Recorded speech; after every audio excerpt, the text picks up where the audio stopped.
Car makers these days use the word electrification like a mantra, but is electrification what drivers really want? Fortunately, there are still some normal-ish cars left out there, because the new Volkswagen Passat could be a mild hybrid. Let's see if it's any good.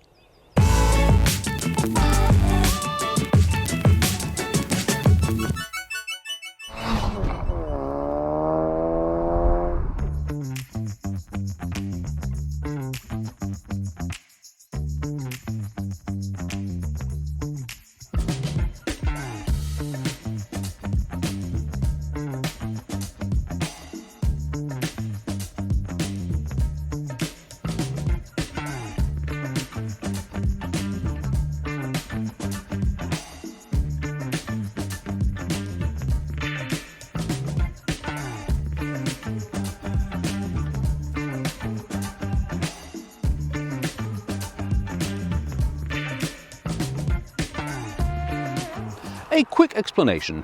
Electrified and electric may sound similar, but it's like comparing an electric car seat to an electric chair. Electrified means there is some sort of electric assistance, like a mild hybrid, regular hybrid, or a plug-in hybrid. It's only when you get rid of the internal combustion engine you get an electric vehicle. One of the powertrain options on the new Passat is a mild hybrid with the base 1.5 liter eTSI petrol engine. That's electrified.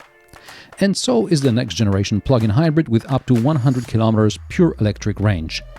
This works with a 1.5 liter petrol engine which has 150 or 177 horsepower, and the total system output is 204 or 272 horsepower. The diesel options have between 122 and 193 horsepower. The most powerful version gets 4-motion all-wheel drive. Diesel engines are not electrified. In the future, Volkswagen also promises 2 power outputs of a 2-liter petrol engine. At nearly 492 centimeters in length, the new Passat is almost 14.5 centimeters longer than its predecessor. The wheelbase has lengthened by 5 centimeters, but most of the extra length has gone into the front overhang, presumably for pedestrian safety. At the front, there's not much of a bumper to speak of. Instead, the radiator grille got much bigger, even though half of it is fake. The intake at the bottom is about the same size as in the previous generation. The sideline it's an estate, so what should it look like? Also, Volkswagen has decided that the Passat sedan will no longer be offered, as customers prefer wagons. At the rear, we have an illuminated strip connecting the tail lamps. This is a trend in various car brands these days, and I think it looks better than when the trim is red but doesn't glow. The Passat badge has been moved to the bottom of the tailgate under the license plate. And Volkswagen has decided to lose the fake exhaust tips. I wish it would also conceal the muffler better, because from a certain angle I can see it sticking out from under the rear bumper. The boot is probably the most important feature of the Passat variant. Its capacity is up to 690 liters in 5-seat configuration and 1920 liters with the second row folded, and of course there are levers to fold the seats from the boot side. Now, the diesel, even with 4-motion all-wheel drive, has the same boot capacity. Only the plug-in hybrid loses 180 liters because you have to fit the traction battery somewhere. Since the new Volkswagen Passat and the new Skoda Superb are largely the same car, there are a couple of features in the VW that would be called simply clever in a Skoda. And I'm not just talking about this rather cool cargo arrangement system. It's a cheaper, simpler and lighter solution than rails. And with such a deep boot, the rails would also make it impossible to fold the floor in half. Under the boot floor is a spare wheel well. A spare is an option, and you can specify either a space saver or a full-size spare. With the latter, it's probably impossible to lower the floor, and the cargo cover will not fit underneath it either. In order to fit the cargo cover under the floor, there is some fiddling required, but in the process I discovered the first Skoda Simply Clever, these Velcro stops that, along with the cargo rail, hold the luggage in place. Another Simply Clever feature is a makeshift canvas shelf of sorts. This, either I don't know how to open properly or there's something wrong with this unit, because unlatching it requires considerable force. Anyway, once unfolded, I like it because there's a place to put away a jacket, for example.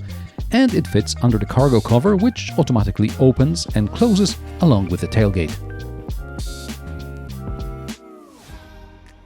While there is only one button on the tailgate to close the lid, there is a sensor here, so when you are closing it with your foot, this beeper means the tailgate won't close on you until you move away.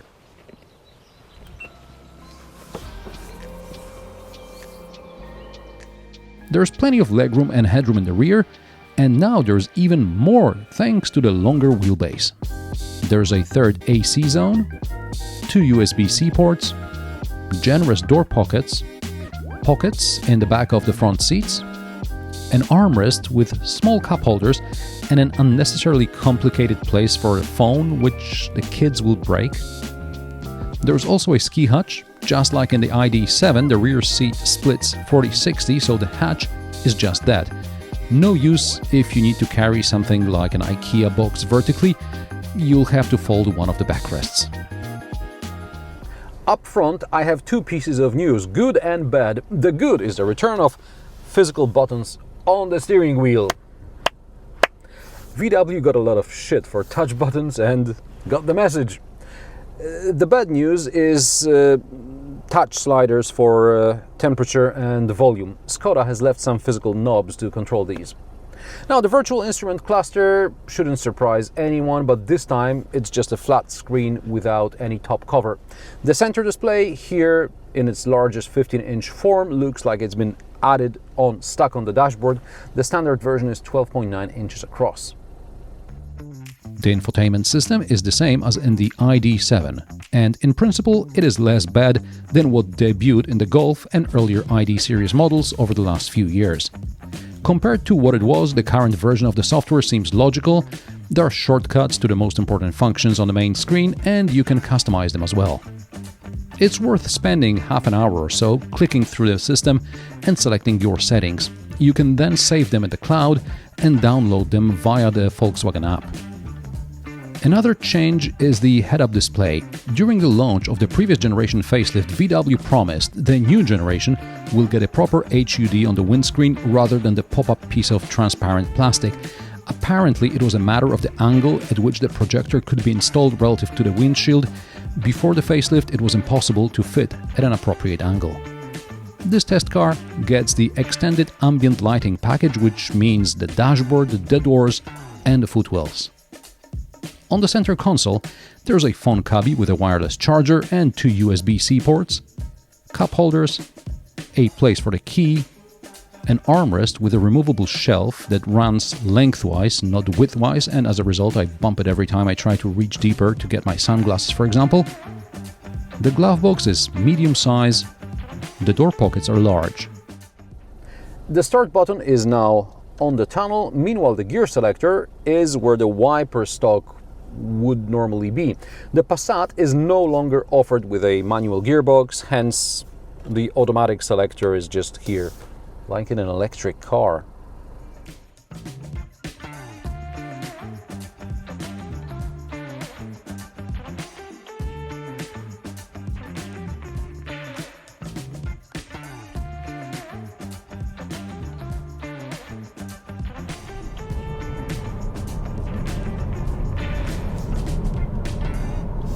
This is the 1.5 eTSI, which means a mild hybrid. The system uses kinetic energy generated, for example, during braking to recharge a lithium-ion battery. The 48-volt mild hybrid powers a generator starter motor, which has 20 horsepower and 58 Nm of torque. This gives the car some electric boost when taking off. It also makes it possible to shut the engine off completely and coast on a short distance on electric power alone. When the engine is under low load, it is possible to shut off 2 of the 4 cylinders. It's to lower CO2 figures, of course, because I doubt someone would notice 0.5 liters per 100 kilometers of fuel economy improvement.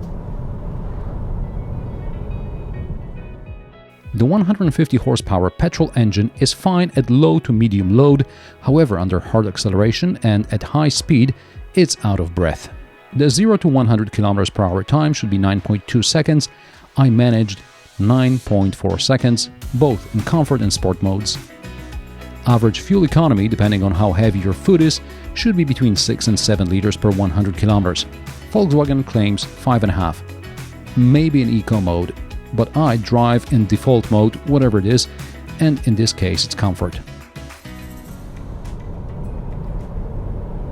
Driving the Passat on a dual carriageway is a joy. The car is well soundproofed, the fuel consumption is up to about 6.5 liters per 100 kilometers. The adaptive cruise control and lane keeping assist work with me rather than against me like in a Toyota, and the seats are comfortable. This is a car to drive hundreds of kilometers in. On less than perfect roads, the DCC adaptive suspension can be heard. Volkswagen claims to have improved something. There are now 2 valves and an algorithm controls what's happening, but in my suburb there's a 200-meter long stretch of bumpy road on which the Passat sounds like it's about to lose its wheels. I should add that on the same road I drive my MX-5 and my Countryman, both with standard, albeit above average stiff suspension, and in neither of them do I feel as if the shock absorbers were about to fail. But apparently this is what adaptive suspension sounds like on bumpier roads, at least the one in Volkswagen's does. Fortunately, except for the R-Line trim, DCC is an option that I suggest you skip. On the plus side, in the individual mode you can set DCC to stiff or soft beyond the regular comfort or sport mode scale. I'd set it to super comfort and leave it there. And yes, the difference in stiffness can be kind of felt, which I shall demonstrate now on cobblestones. So listen if you can hear the difference.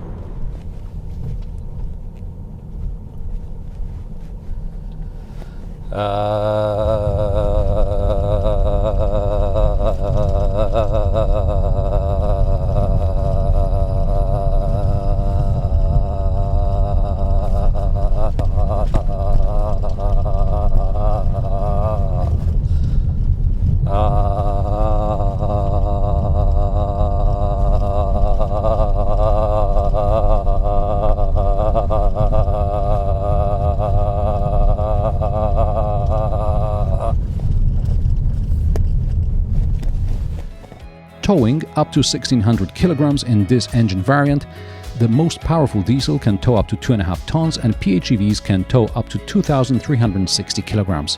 All versions can take up to 90 kilograms on the tow hitch and the same on the roof. At 12 meters, the turning diameter is 1 meter larger than that of the ID.7, and having driven the 2 cars one after another, the Passat now feels like a truck to me. At least I managed to figure out the automatic parking feature, which I couldn't get to work in the ID.7. You have to park, save the maneuver, and then drive out again for the car to remember the entire sequence. In my opinion, the prompts aren't clear enough. BMW's automatic parking is much simpler to use.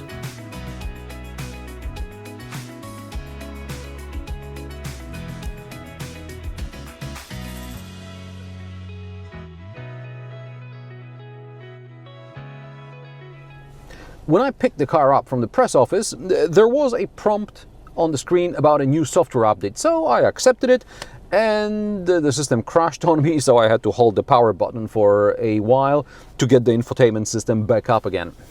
The update prompt didn't return until a couple of days later, when I have already recorded the auto parking maneuver.